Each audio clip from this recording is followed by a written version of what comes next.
Welcome to the Honest Designers Show, your weekly hit of transparency when it comes to succeeding as a designer.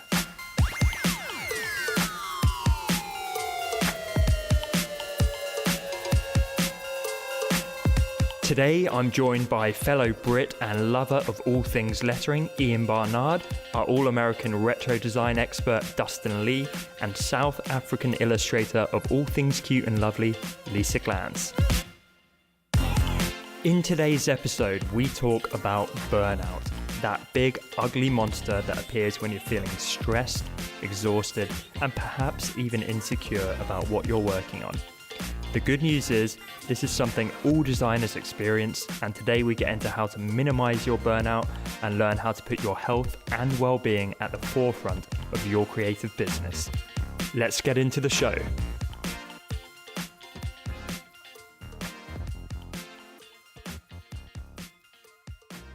Okay, so burnout is a good place to start, and I realise this is an issue that goes way beyond designers, but I think it's really prevalent with designers. You know, a lot of designers are working freelance, or you know, they work for an agency, but they might be freelancing or doing some part-time side gig, and with that comes some crazy hours, a lot of stress, not that kind of typical thing where you can just turn your brain off at 5 o'clock or whatever.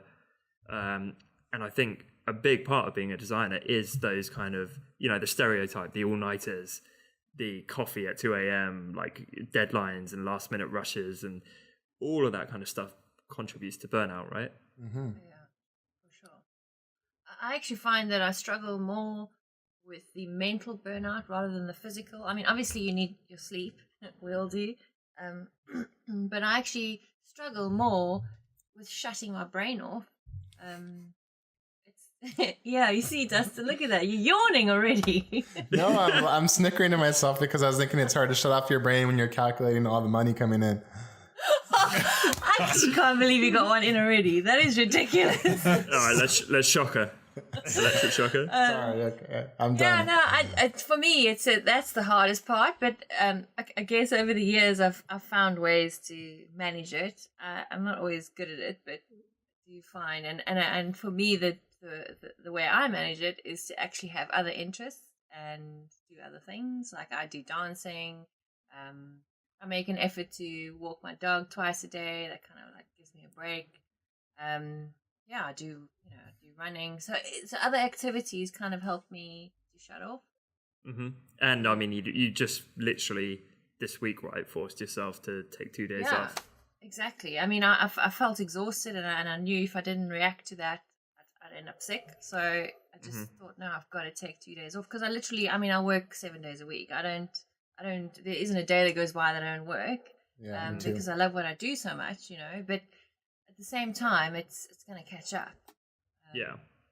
And I think that's the flip side, because working how we do, like you say, it can often be 7 days a week. Yeah. But the flip side of that is you can actually have the freedom to pick and choose. Exactly. Yeah. Exactly. Which I think it's easy to forget that. Especially like when you work for yourself, you're kind of your own worst boss, and it seems like unthinkable. And then you're like, hold on, I literally can do whatever I want. Yeah. It's like I could not get out of bed today and no one's going to stop me but me. But it can be really hard to break that mindset.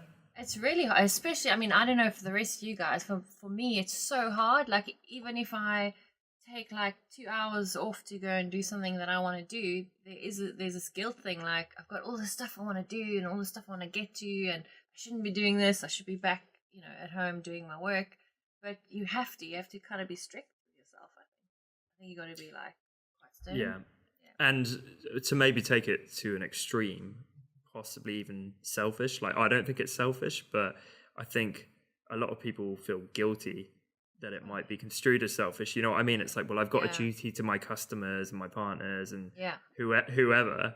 And so people feel legitimately guilty if they're not responding to emails for like half a day or whatever. And it's like, well, you got to be a little bit selfish and see the bigger picture, that you're not actually going to be good to anyone, especially those people who rely on you if you're completely burnt out and you can't serve them. I feel it's getting harder nowadays because we're always connected.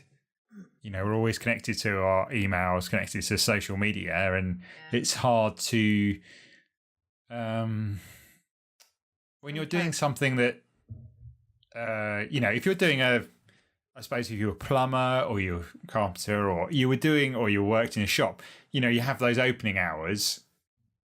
And when something's closed, you can go home. But I suppose for us, we use our phones all the time for connecting with different things and responding to people and stuff like that. And I find that I'm just like, my brain, I find it really hard just to sort of maybe just turn the internet off on my phone and just not respond to anything because... I heard an interesting analogy to the whole idea the other day, and it really impacted me. And it was basically, if someone was to be around you all the time and constantly tell you, come here, I want you to do this, and drag you into the room to do something or whatever, we would be offended and wouldn't tolerate it. Yet we let our phones and our emails and our computers literally do that to us. I mean, they quite literally do that to us day in and day out. And you're kind of like, who's the boss here? Am I the boss, or is the phone and the social media and the hearts the boss? Who's the boss? I think I saw it was like an illustration in the New Yorker or something like that, where it was a cartoon phone with arms and legs, like taking a human for a walk on a leash or something like that. Yeah. It's so true though. I think it comes down to, at the end of the day, like it's really our responsibility. And I think that like, it's so addictive or easy to want that gratification that we keep checking, waiting for a sale or waiting for a positive comment. And it's like, I don't know. I almost feel like I need like a third party to take my phone away from me and like lock it somewhere at a certain time every day or something. Yeah. It's seriously, it's a compulsion. Like, I will think to myself, like, okay, that's done for today. And then literally 5 seconds later, I'll look down and it's in my hand. And I'm like, how did that get there? Like, you just pick it up without realizing. Yeah. And I like to think I've got pretty good willpower. And, I don't have like a horribly addictive personality. But I'm like, God, I really can't control this sometimes. It's shocking. Well, it's weird because there's an expectation amongst people that you will respond quickly, especially with Facebook Messenger and stuff. That's the trick of Facebook Messengers. You look and it automatically time logs so they can see that you look, and then there's like this obligation to respond. And like, you're like, am I going to be a jerk or not respond? Which I typically choose to do because I'm like, no, you're not coming into my house and making me respond right away. But you feel guilty about it. I love how many awkward scenarios have come from that. Even like with me and my friends. They need to fix that. We've had like group chats and it'll just be like seen by this person. And then they just get completely called out. It's like, we know you're there. Like, why won't you come to my birthday? It's upsetting. Yeah, totally. Yeah. So with all of this, I mean, work ethic definitely ties in. I feel like we're saying, a lot of this is self-imposed. So if you had a terrible work ethic, it wouldn't matter. No, because you just wouldn't get out of bed. Yeah, like if you're really lazy. So I feel like a lot of it stems from work ethic, which is, obviously meant to be a good thing, and it generally is, but it's everything to an extent, right? And I've had the conversation with you guys, and Dustin, I remember you emailing me in the early days of Design Cuts and saying like, when do you sleep, kind of thing. Yeah, because you were always going. Yeah, always. Like for the first year, it was 18 hours a day, 7 days a week, without a vacation, and that's like falling asleep on the keyboard, picking your head up and slapping yourself in the face, so that you can keep on working and responding to Dustin Lee, this really demanding guy who you're just kind of striking up a partnership with. I can't believe that he actually emailed you that much. Exactly. Oh, he did back then. He was a different guy. He wasn't the neglectful, distant, cold ice queen that we know today. Well, can't you see I've made it? I mean, I have some IKEA frame posters behind me. I mean, as soon as that happened, I knew I made it. An original. But I actually do have a question for you, because I've never had this. So I don't have the desire to work 18 hours. Like, I don't know if I physically could. No, I don't anymore. Why did you though? Like, did you truly believe that working a ton would get you the result, and if you rested, that wouldn't happen? Or was it just that you were just stuck in the moment? Or what was the conversation in your head that kept you doing that? Like, falling asleep at the keyboard is not right. It was three things. It was like the goals of trying to get everything off the ground. It was like the adrenaline rush around that and the excitement of it all taking off.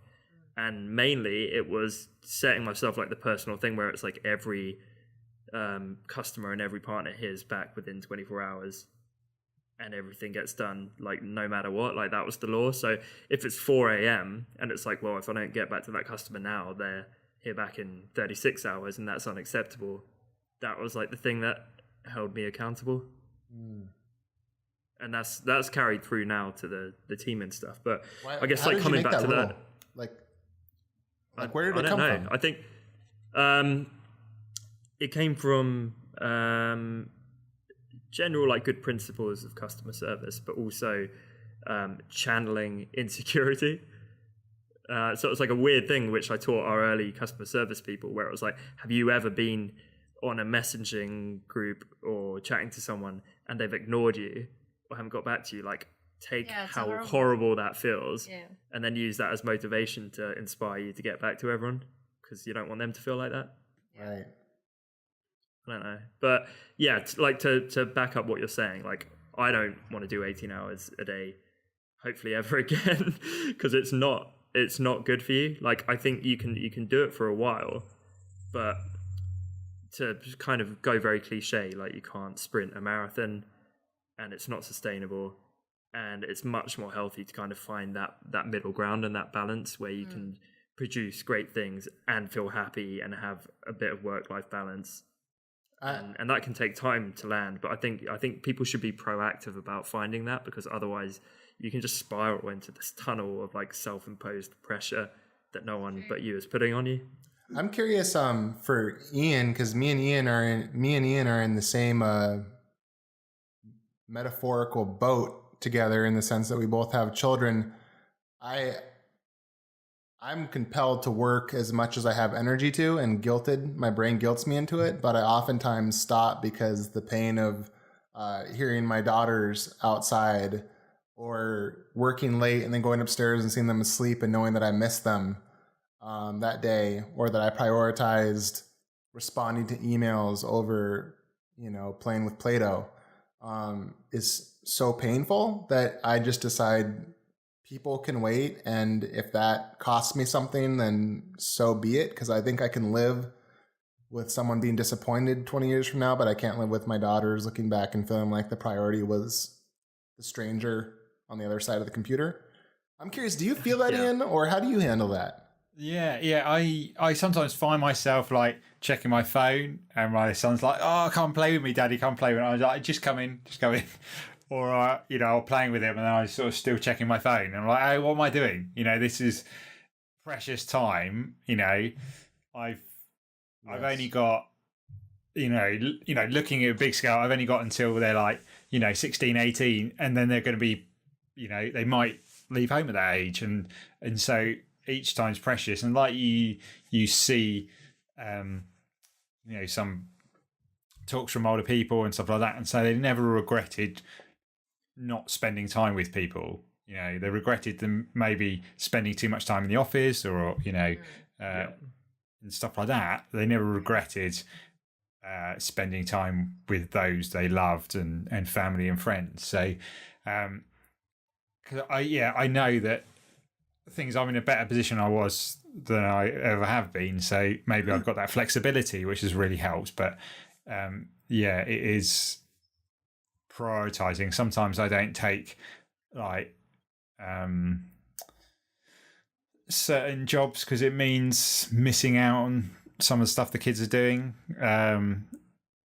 or it means I'm going to be stressed out and they're not good to be with. So it makes a really big difference, and it's probably a good thing that it helps me to then not focus on the work too much.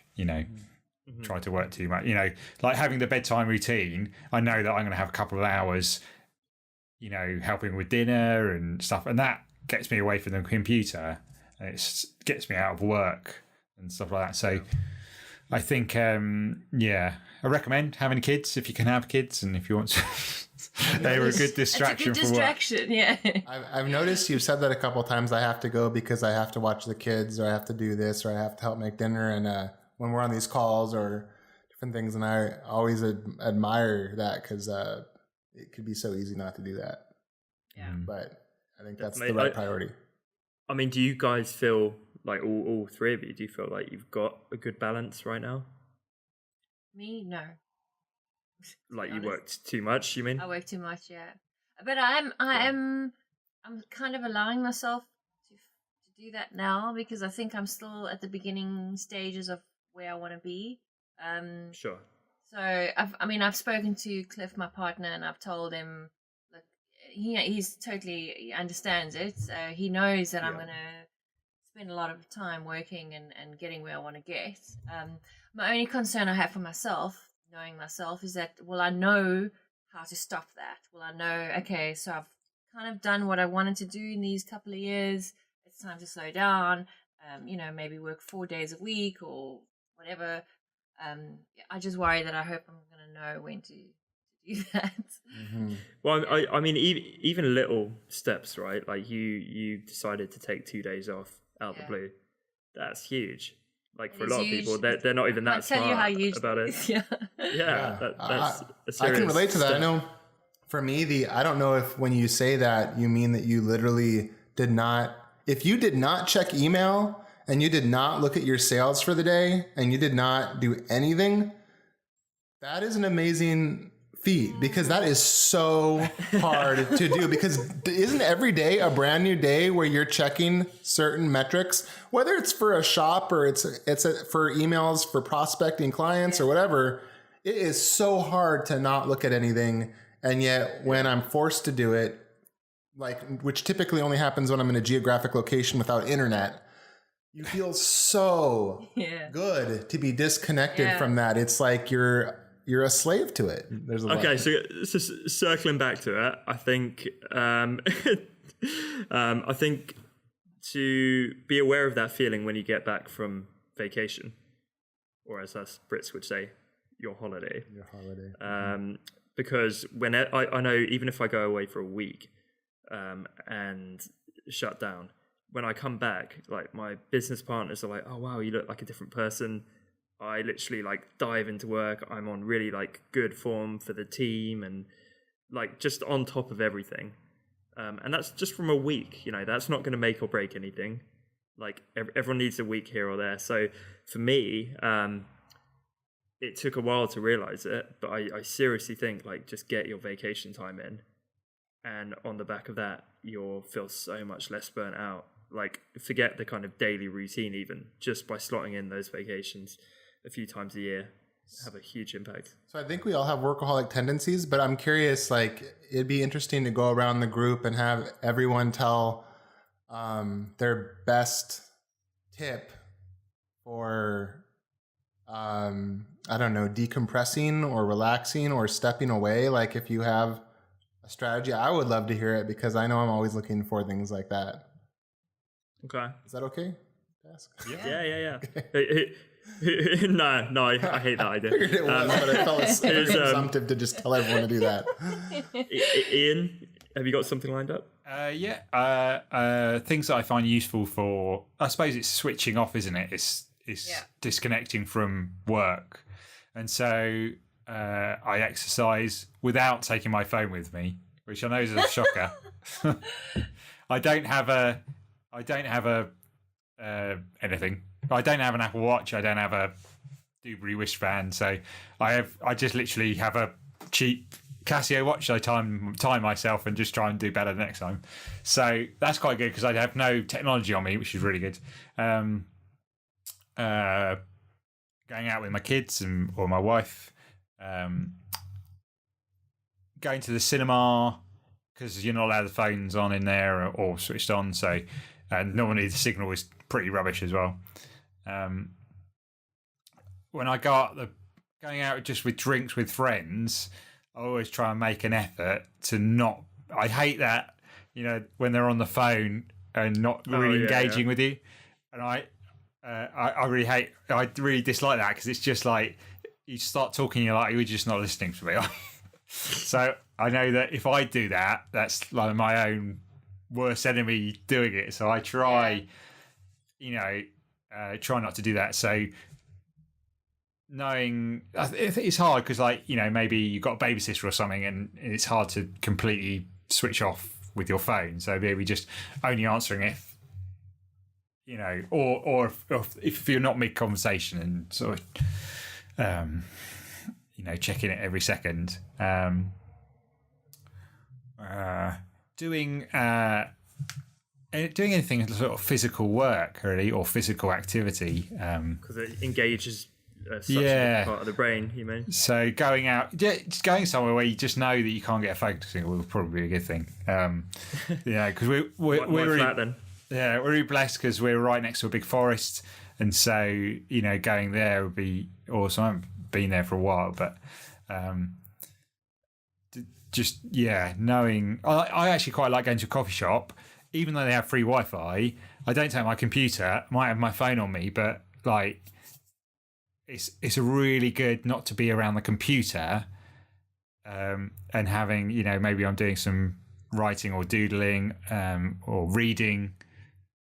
That just really helps. So what do you read?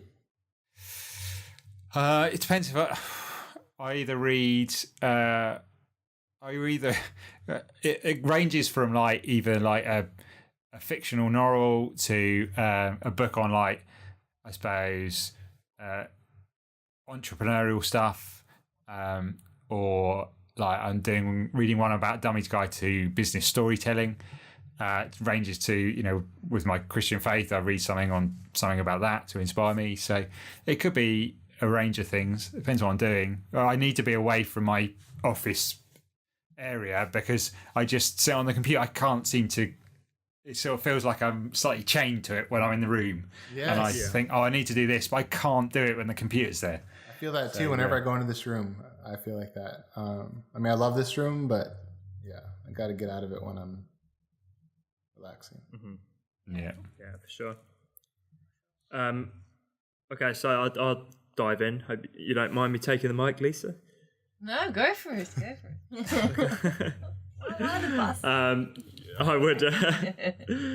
I would say my tips would be kind of similar in terms of downtime, but really to completely shut down. Because for me, one of the worst things is to sort of half-heart it, then you don't actually feel any better. So it's to give you an analogy. It's like I remember being at school. You'd procrastinate revision, you just wouldn't revise, but you'd be stressing and thinking about revision all day. So you wouldn't truly go and get downtime. You wouldn't go and do like fun activities. You'd sit there not actually doing any work, but just thinking about it.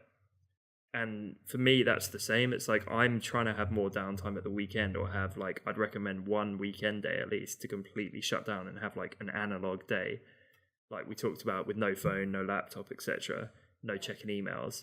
And it gets completely ruined. Even if I'm not doing like an 8-hour working day, if I spend half an hour or even like 5 minutes checking into emails, checking sales, or even thinking about it, then it completely becomes not a day of rest. It becomes you start thinking about it.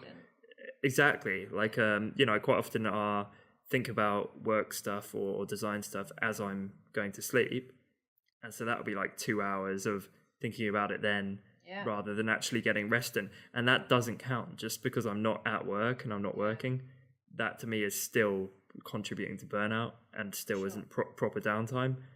So I'm kind of grappling to find how this is done, but I really like the idea of going all in on both.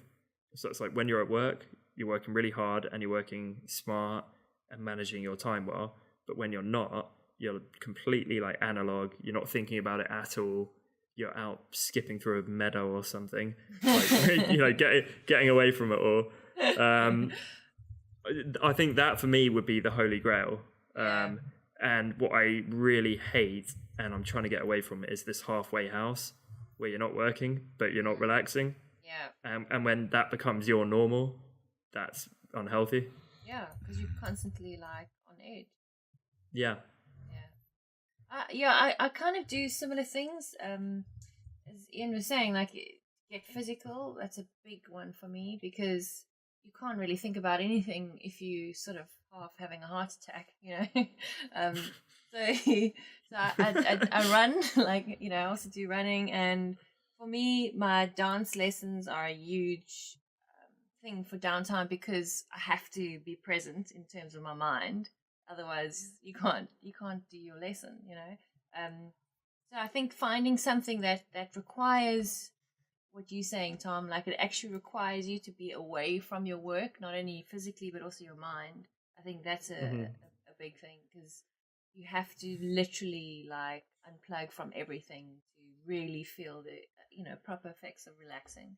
And I also think like it's important to find another focus other than your work, like something else that you love doing, whether it's baking or cooking or I don't know, running or whatever. You know, it's got to be something else that floats your boat as well, that you can get just as excited about, because then you can really kind of throw yourself into that as well. And to kind of circle around what we're both saying, to be in the moment. Yeah. So not be like Ian's mates who are on their phones. Yeah, you know, exactly. We've all got friends like that. To truly be in the moment of whatever you're doing. Okay. I like it. So, I mean, we kind of agreed we were going to talk about motivation. I think that would be interesting to touch on as the other side of the coin, because we're almost saying right now we're too motivated. But, you know, how about like, you know, once you try and get over the burnout and you feel a bit more relaxed, like how do you get motivated to actually get back on the horse and crack on and do a bit of work? Well, mine's really simple. I actually have like a collection because I'm a visual person. I'm sure you guys are as well. Like that's what stimulates me is looking at things like nice things. I've got like private Pinterest boards that I know will kind of ignite my creative like energy. So I literally just run through those. I don't kind of hang around too long because it also can send you down another direction. For sure. Of like, oh my god, I suck. They're so good, that kind of thing. So it's like a couple of minutes. I look through it and then I'm amped and I sit down and I get to it. So yeah, I think you got to find something that gets you excited. Yeah, definitely. Yeah. How about you guys? I find, well, a big part of it, and I think this goes for everybody, it's super powerful, whether it's running or whatever it's doing, is habit.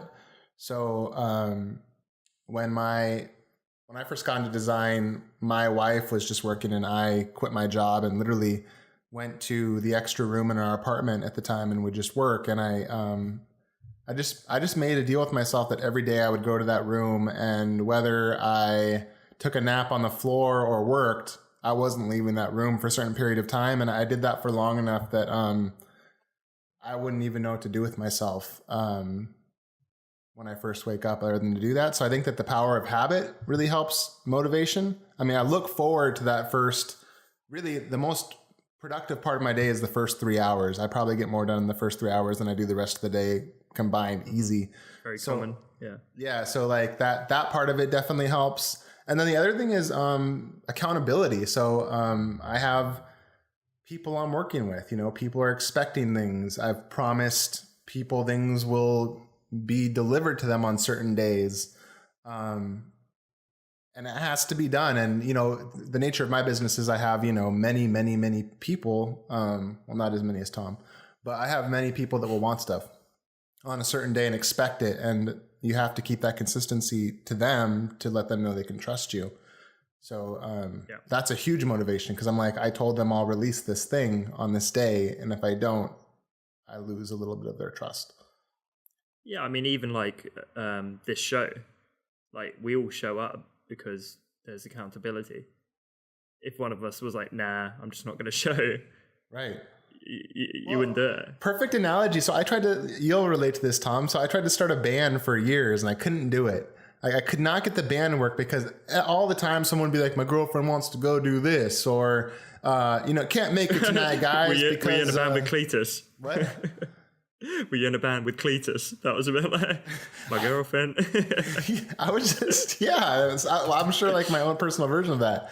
And when it finally worked, it wasn't because we were the best. It was because one guy in the band basically just made it abundantly clear that everyone shows up on these days and times. And if you don't, you better have a really good reason or you're not going to be on the boat. And all of a sudden, magically, the least talented band I'd ever been in was more successful than any band I'd ever been in because everyone showed up. Yeah, completely. Yeah, I like that. I think accountability is definitely something the average listener can hopefully apply. You can collaborate with others, even if you're just like you could find someone else in the same boat and just agree to hold each other accountable, whether that's through a mastermind, which is how this group started, or you literally just agree to touch base once a day on email with a friend or someone in your space and just say, hey, did you get that done today? And just almost like manage each other. I had a friend where we used to do this thing called Daily Proof. It was a Dropbox folder we shared together, and it was just called Daily Proof. And in the morning, we check in for about 10 minutes and tell each other what we're doing. And at the end of the day, you had to put your daily proof in. And if you didn't, then you got the ostracization, that's how you say it, of a good friend, So like that daily proof folder had to have something in it at the end of the day, unless you wanted to look like loser. How about you, Ian? In terms of how you get motivated. Yeah, this is He's like, no motivation, it just happens. They're just some constantly genius. It's like magic. I've actually been feeling really unmotivated recently. I don't know why that is. Well, that's fine. You're in a safe place. Yeah. Share with the group. And so when I'm in that place of feeling, because like I don't think I've got much done recently, and frustrating. Yeah, and I just getting distracted very easily, and reading off the previous episode of sort of feeling like, oh, my skills are not that good, and so I like to try new things, find something I've never done before, maybe within my area of expertise, and a new style or something. Pinterest is something I also use quite a lot as well, but it might be using a different pen, or it might be going on Skillshare because I subscribe to there, and just sort of seeing something on there that actually, let me try this style of illustration or something and learn that. That sometimes helps me, and I think, oh, hang on a minute. Or just doing, actually what sometimes helps is just doing admin stuff, because that actually means you get some stuff done and there's actually results. I know exactly what you mean. Yeah, I saw a thing about this where you have to be self-aware enough to know what mindset you're in and then adjust your work to fit that. Yeah, I think if you're feeling like incredibly creative and inspired, that would be the wrong day to get on top of your admin work, because it would be wasting that mindset. And actually, something that helped me before is that if you've got something boring to do, you will always be inspired to do something else. Oh, yeah. So if you've got if you've got your tax returns looming, then I will find a million things that I've suddenly passionate about. Now that's not here at the moment. I haven't got any other pressing boring things to do.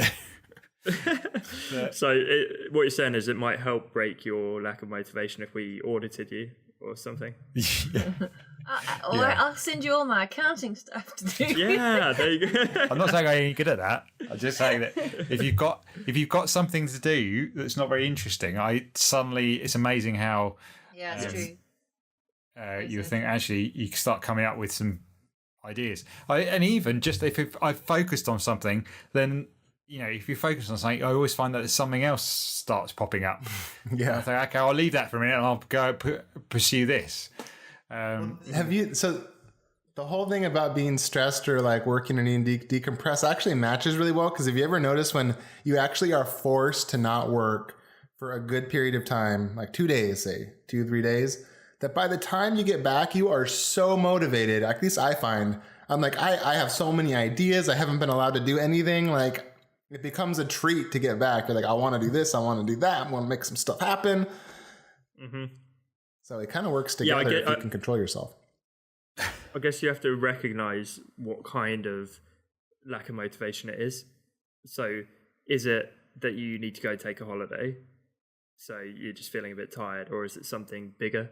Like I've been feeling unmotivated for 2 years and I've had vacations. So maybe it's just that I'm actually in the wrong job or I'm focusing on the wrong stuff. Mm-hmm. And normally it's the former, right? I'd imagine for most of us. It's just that we actually need to go take a break. But if you're feeling like perpetually demotivated, then something's up that's probably deeper. Mm-hmm. Yeah, it's actually well said, because I think I've got a few friends that also really creative, and they've all been saying that they've been wanting to, either open an Etsy shop or do this and the next thing, and none of them have at this point. Oh, don't. Story of my life. And I think it's that whole thing of when you speak to them and they say, oh, I don't know, I just don't have the time, and because that's also got to do with motivation. And I think it's as you said, is it because they are overworked, they don't have the time, they need a holiday, or they're actually overwhelmed, and they motivation can also be like a fear of something or insecurity. Like if you're not sure about your skills or whatever. Are you the same as me, that you would love some friends who were into this stuff as well, though? It's good I finished that sentence. I'd love some friends. But you, I would absolutely love some friends that had like a bit of an entrepreneurial spark, or maybe so at more least creative. You can like say like, it's so frustrating. You can't have conversation. It's refreshing chatting with you guys about it on this show regularly, but like to have your best friends, if they were all in the same boat, that would be the coolest thing ever. But they sort of just about understand what you do. Exactly. And would never do anything similar, or like yours, they talk about wanting to do it and never follow through. They never follow through. To add to that, I think too, talking about people will talk about doing these things and not doing them. I think a lot of people get stuck in this rut where they talk about doing things and they say they're going to do it and then they don't do it. And eventually, just like a friend who always cancels plans to have lunch with you, which happens to me with all my friends, I don't know why, but they're always canceling and trying to get out of meetings with me. But if you treat yourself that way, right? Like, then like you start to believe I'm not the person that ever finishes things. And then how do you get motivated? Like, I know, no matter come hell or high water, things are going out. Almost without exception, I'll do that. And I think that's true for all of you guys. And when you have that, like, you do get excited because you're like, oh, this is happening and I'm excited. And if you're someone that's trained yourself to not believe that or haven't done that, you're like, well, I know how this story ends. True. This movie ends with me not doing it. So can I put a disclaimer in there? Because I've been promising a course to come out for the past year and a half. And I haven't released one yet. What happened to that, by the way? That was looking really cool. It's like I've got a thing on my website as well for people to sign up. And I don't know. I've got some barriers about getting it out. So I think I just need to release my first one. I maybe make it a bit smaller, scale it down so that I don't. I think I get overwhelmed. Yeah. With how much I need to do. Yeah. Well, I did that with like a passive income for designers when I finally launched it because I kept procrastinating. Finally, I just sold it before it was made. And then people paid for it. well, then you have to do it. Yeah. So that made me do it. And if you look at it, I mean, I called it beta and it's messy. I mean, I put all the information I promised. I fulfilled my agreements to people that paid for it in delivering information. But it wasn't pretty. It needs to be revised, but it definitely put my feet to the fire. Yeah, I mean, and they always say done is better than perfect. Yeah, for sure. Ian, you got to finish that course. I know. Listen back to this episode. But I can relate though, because Ian, I don't know if you felt this way too, but like I'm used to doing and delivering on design stuff. So that's pretty easy to deliver on for the most part. But doing a course, it's like a whole different skill set. So like delivering on it becomes so much harder. Yeah, it is. And there's so many different aspects to it. There's the filming of it, and there's the worksheets, and there's the writing instructions, and it's a lot more involved. And it means me taking time away from the products and the fonts that I make and stuff like that. And so, well, I think one tip there would be to definitely collaborate or team up with someone, because I know, Ian, we're talking about doing another course with you, and Lisa, we're talking about a collaborative course as well. And I think straight away, if you have another partner or team or whoever there to give you the backup and guidance of structure and marketing and putting it together and helping with filming and video, like straight away, not only does it slash the workload, but it holds you accountable and gives you that support, especially when it's such a fantastic organization such as Design Cuts. Plug. You had me at hello. This message is proudly brought to you by Design Cuts. But awesome. you know what I mean though. Like I would seriously not attempt a course on my own. So I've got respect for you doing it, Ian, but I don't think I could do it myself. Yeah, you know what? I think the other thing that's maybe puts us off those kinds of things is that we're such organic people. I don't know how to explain it.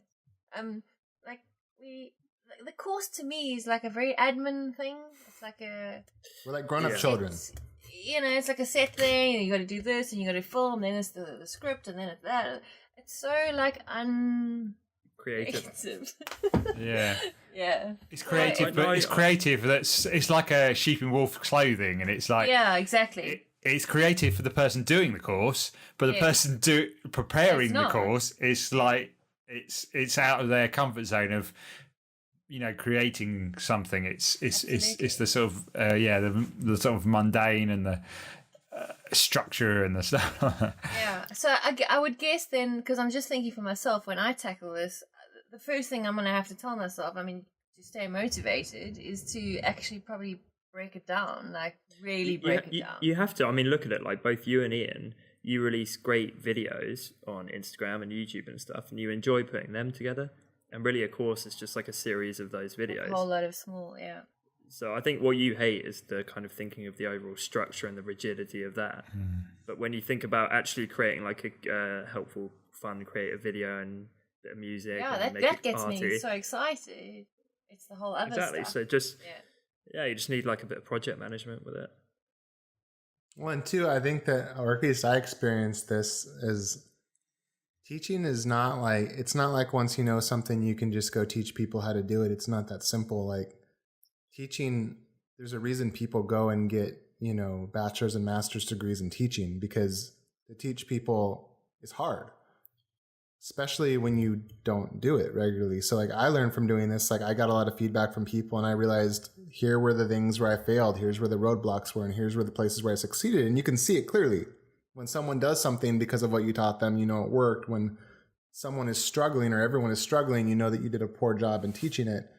But that's hard, and that's just very much just thoughtful work, and there's really not very much it's like doing taxes. You're trying to figure out how to teach it. It's not the same as drawing stuff or whatever. Basically what we're saying is we all just want to doodle all day long. Don't worry about any of the other stuff. Sounds right. Well, it goes back to, I think you're totally right, Tom, like having a team behind you, like having the person to film or having, I know it helped me a tremendous amount. I have two sisters-in-laws that are teachers. having them look at the course and be like, can you tell me, like, I don't know how to teach. What am I missing here? I mean, just to have someone that's an expert and to know when to ask for help is tremendously helpful. Yeah, it definitely is. And I think that's probably partly why I crave friends who are in the same boat, which I consider you guys friends now. So I guess that is no longer true. Apart from you, Ian, you always get mean to me, judge me too much with my work. There's only room for one of you guys on that island. It's like the Hunger Games over here, seriously. I think it really helps though having you guys to bounce stuff off of. So definitely I would recommend that. I'd recommend it for burnout. I'd recommend it for motivation, work ethic, like everything we're talking about today. A group dynamic can help. I think when you go into that tunnel vision and that isolation, it's not healthy on any front. I was reading, I've been reading this book on Stoicism lately, and not to try to sound all uppity or above people by saying Stoicism, but the book was technically about that. But they had a really simple thing in it, and they just said brick by brick. They're like, if you try to think of everything, you'll get, overwhelmed by how much there is to do. But if you just realize, like, what are the most important things, and brick by brick, one brick at a time, just focus on getting that one brick placed. And if you do that enough, it will take care of itself. It's kind of common sense, but I think it's easy to lose, for me at least, perspective on that. Yeah. If you keep adding bricks, eventually you will have a pile of bricks. That just totally destroyed my idea.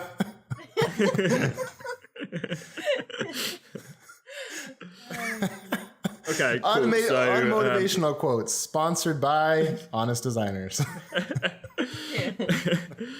Okay, so before I go and try and take my own advice and get some sleep, and Ian goes and spends some time with his family, and you guys go and chill for the evening, what are our closing words of not wisdom, but something, our closing thoughts on burnout, motivation, everything? Basically just get some damn rest and enjoy the little things and unlock from your phone, enjoying what you do. Have a life outside of your work. It's important. Amen. Create rituals, create work rituals, and where you work, and have rituals where you know that you don't work until they become a part of you. Yeah. Not that I do that, but like it. I'm going to try it. Yeah, we're all trying. Work in progress. Cool. So that's it from us. Another week from the Honest Designers, and to everyone listening, I hope you go and have a very relaxing rest of your day or evening. Spend some time with family. Think about the little things, and if you're feeling stressed, take a step back. We'll see you next time, and that's all from us. Bye. Yeah. Thanks for being with us this week, and we really hope that you enjoyed this latest episode. We hope this discussion will help you to find balance when it comes to burnout. As always, you can jump over to honestdesigners.com for a full list of all episodes and show notes, or find us on iTunes under The Honest Designers Show. If you found this episode helpful, we would really appreciate you taking a moment to review us on iTunes, as this helps other designers to discover the show. We look forward to hopefully seeing you next week right here on The Honest Designers Show.